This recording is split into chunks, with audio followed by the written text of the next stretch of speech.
नमस्कार, आप देख रहे हैं हिमाचल दस्तक वेब टीवी की प्रस्तुति दस्तक दिन भर। मैं हूं आपके साथ देवांश। आइए नजर डालते हैं आज के मुख्य समाचारों पर।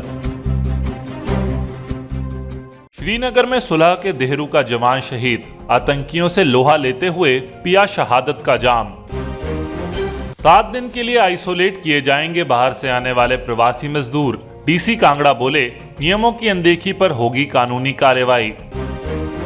शादी समारोह अंतिम संस्कार में 50 से अधिक लोगों के शामिल होने पर रोक, होली की टोलियों पर भी पाबंदी, लंगर लगाने पर लगी रोक।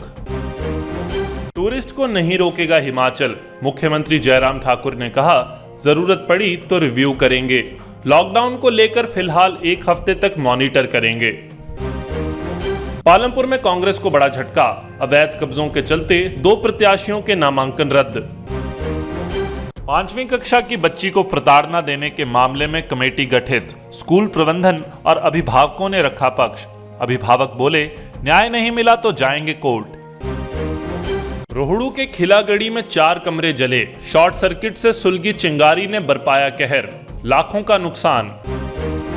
नाबालिग से दुष्कर्म के दोषी को 10 साल जेल, 10,000 जुर्माना भरने के दिए आदेश। बंजार में 2.5 किलो चरस पकड़ी, गश्त के दौरान घट गार्ड में पुलिस ने दबोचा नशा तस्कर। और अब समाचार विस्तार से। भारत मां की रक्षा करते हुए वीर भूमि कांगड़ा का एक और बेटा शहीद हो गया। जानकारी के अनुसार जिला कांगड़ा की सुलह विधानसभा की काहनफट पंचायत के देहरू गांव का अशोक कुमार श्रीनगर में आतंकियों से मुठभेड़ में शहीद हो गया। सीआरपीएफ में तैनात सैनिक बेटे की शहादत की खबर सुनते ही पूरे गांव में सन्नाटा पसर गया है।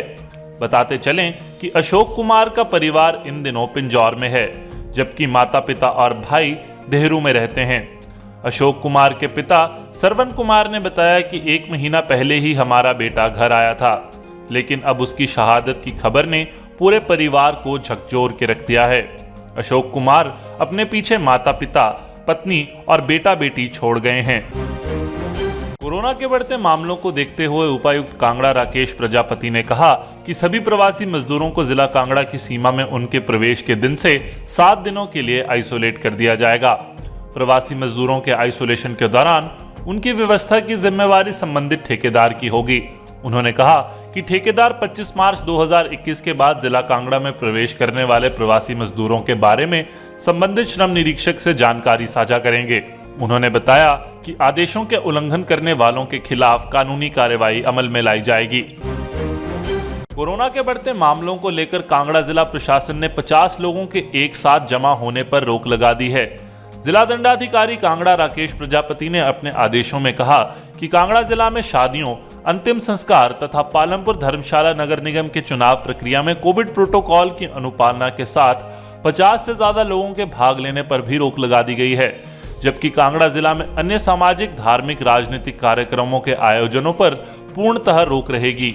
इसी तरह से होली पर्व पर भी सार्वजनिक स्थलों पर सामूहिक तौर पर जत्था और टोलियों इत्यादि द्वारा होली खेलने पर रोक लगाई गई है।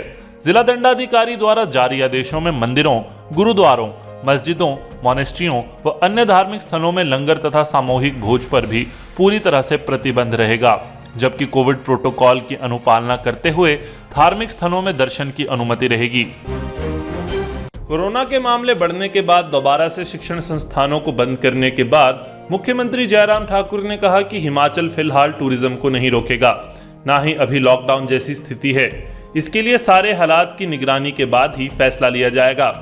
मुख्यमंत्री शिमला में मीडिया से बात कर रहे थे। जयराम ठाकुर ने कहा कि हिमाचल के पड़ोसी राज्यों से सटे जिलों में कोरोना के मामले ज्यादा हैं। इनमें सोलन, कांगड़ा, ऊना और सिरमौर आदि शामिल हैं। इस बारे में राज्य सरकार ने पंजाब से भी बात की है, लेकिन फिलहाल टूरिज्म को रोकने या नई शर्तें लगाने का कोई विचार नहीं है। नगर निगम चुनाव से पहले ही कांग्रेस को बड़ा झटका लगा है। जानकारी के अनुसार पालमपुर नगर निगम का चुनाव लड़ रहे 2 प्रत्याशियों के नामांकन रद्द कर दिए गए हैं। जानकारी के अनुसार पालमपुर के वार्ड नंबर 2 से कांग्रेस की प्रत्याशी राधा सूद और वार्ड नंबर 4 आइमा से कांग्रेस के प्रत्याशी ओंकार चंद का नामांकन आयोग ने अवैध कब्जों को लेकर रद्द कर दिया है। अब उनकी जगह उनके कवरिंग प्रत्याशी चुनाव लड़ेंगे। कोरोना काल के बीच वार्षिक फंड की अदायगी न करने पर 5वीं कक्षा की एक बच्ची को मानसिक प्रताड़ना देने के मामले में कमेटी गठित करने का फैसला लिया गया है। शुक्रवार को इस पूरे मामले में डिप्टी डायरेक्टर कार्यालय शिमला में दोनों पक्षों को सुना गया। इसमें विभाग की ओर से बच्ची के पिता और स्कूल प्रबंधन को कार्यालय बुलाया गया था और दोनों की बात सुनी गई। दोनों ही पक्षों में मामले को लेकर सुलह नहीं हुई तो डिप्टी डायरेक्टर ने इस पूरे मामले में एक कमेटी गठित करने की बात कही है।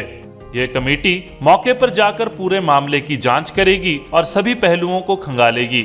इसमें कहा गया है कि कमेटी की रिपोर्ट के बाद ही पूरे मामले पर कोई फैसला लिया जाएगा। उधर इस पूरे मामले पर बच्ची के पिता का कहना है कि यह मामला उनकी बच्ची से जुड़ा है, जिस पर इसका बेहद गलत असर हुआ है। बच्ची अभी भी आईजीएमसी में उपचाराधीन है, उन्हें न्याय चाहिए। उन्होंने ये भी कहा कि यदि उन्हें विभाग की ओर से कोई न्याय नहीं मिला तो मजबूरन उन्हें कोर्ट का रुख करना पड़ेगा। उनकी बेटी रात को घबरा कर उठ खड़ी होती है। चिकित्सकों ने बच्ची के तनाव में चले जाने की बात कही है। उन्होंने आरोप लगाया है कि वार्षिक फंड ना चुकाने पर उनकी बच्ची को प्रताड़ित किया गया। छात्रा ने बताया कि 19 मार्च को गणित की परीक्षा थी। उसे परीक्षा हॉल में 20 मिनट देरी से प्रश्न पत्र दिया गया। पेपर पूरा करने के बाद उसे 9:30 से 11:30 बजे तक अलग कमरे में बिठाया गया। बावजूद इसके स्कूल प्रबंधन पर अभी तक कोई कार्रवाई नहीं हुई। तहसील रोहड़ू की ग्राम पंचायत बाड़ीधार में खिलागड़ी गांव के समीप चिलाली स्थान पर बगीचे में आग से एक 2 मंजिला घर के 4 कमरे जलकर राख हो गए। आग शुक्रवार को दोपहर बाद करीब 3 बजे शुरू हुई। आग से 3 परिवार प्रभावित हुए हैं। प्रशासन की ओर से प्रभावितों को फौरी राहत दी गई है। जानकारी के अनुसार 2 मंजिला घर में 3 परिवार रहते थे। आग लगने का कारण शॉर्ट सर्किट होना बताया जा रहा है। सूचना के बाद ग्रामीणों ने आग पर काबू पाने का प्रयास किया। दमकल व पुलिस थाना रोहड़ू को इसकी सूचना दी गई। दमकल व पुलिस के मौके पर पहुंचने से पहले ही पूरा मकान आग की चपेट में आ गया था। लकड़ी का घर होने के कारण आग पर काबू नहीं पाया जा सका। आग से 3 परिवारों का सारा सामान जलकर राख हो गया है।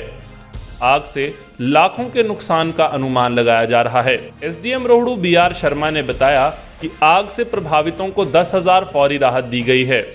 नुकसान का आकलन करने के लिए मौके पर राजस्व विभाग की टीम को भेज दिया गया है। उन्होंने कहा, आग लगने का कारण बिजली का शॉर्ट सर्किट बताया जा रहा है। जिला कांगड़ा के शाहपुर के अंतर्गत आते एक गांव की नाबालिग को अपने प्रेम जाल में फंसाकर घर से भगा ले जाने और दुष्कर्म करने के आरोपी के खिलाफ दोष सिद्ध होने पर न्यायालय ने दोषी को 10 साल का कठोर कारावास व 10,000 रुपए जुर्माने की सजा सुनाई है। जुर्माना अदा न करने की स्थिति में दोषी को 6 महीने का अतिरिक्त कारावास की सजा भुगतनी होगी। जिला न्यायवादी राजेश वर्मा ने बताया कि नंदरूल का एक युवक 20 जून 2014 को उपमंडल शाहपुर के एक गांव की 16 वर्षीय नाबालिग को घर से भगा कर ले गया था। नाबालिग की पूछताछ व मेडिकल से उसके साथ दुष्कर्म होने की पुष्टि हुई। पुलिस जांच के बाद स्पेशल जज कृष्ण कुमार की अदालत में पहुंचे मामले में अभियोजन पक्ष की ओर से केस की पैरवी एलएन शर्मा, कपिल देव शर्मा व आरडी चौधरी ने की। अभियोजन पक्ष की ओर से न्यायालय में कुल 20 गवाह पेश किए गए। गवाहों के बयानों के आधार पर न्यायालय ने आरोपी को 10 साल का कठोर कारावास व 10,000 रुपए की जुर्माने की सजा सुनाई है। नशे की गर्त में धकेलने वाले नशा माफिया के खिलाफ कुल्लू पुलिस ने सख्ती बढ़ा दी है और ऐसे असामाजिक तत्वों पर पैनी नजर रखी जा रही है। इसी का नतीजा है कि आए दिन कुल्लू में चरस की बड़ी बड़ी खेपें पकड़ी जा रही हैं। पुलिस द्वारा नशे के खिलाफ चलाए अभियान में एक और सफलता हासिल की है। कुल्लू पुलिस की विशेष अन्वेषण टीम ने घटगाड़ के समीप गश्त के दौरान एक ग्रामीण से 2 किलो 514 ग्राम चरस की खेप बरामद करने में सफलता हासिल की है। पुलिस ने आरोपी को मौके से गिरफ्तार कर लिया है। आरोपी की पहचान हेमराज निवासी बंजार के रूप में हुई है। एसपी कुल्लू गौरव सिंह ने बताया कि पुलिस ने आरोपी को गिरफ्तार करके विभिन्न धाराओं के तहत मामला दर्ज करके आगामी कार्यवाही शुरू कर दी है। कुल्लू पुलिस ने साफ कर दिया है कि चरस का कारोबार करने वालों को पुलिस द्वारा हरगिज भी नहीं बख्शा जाएगा। आज के बुलेटिन में बस इतना ही। हिमाचल प्रदेश की पल पल की खबरों से जुड़े रहने के लिए देखते रहिए हिमाचल दस्तक वेब टीवी। हिमाचल दस्तक, दिल से दिमाग तक। शुभ रात्रि।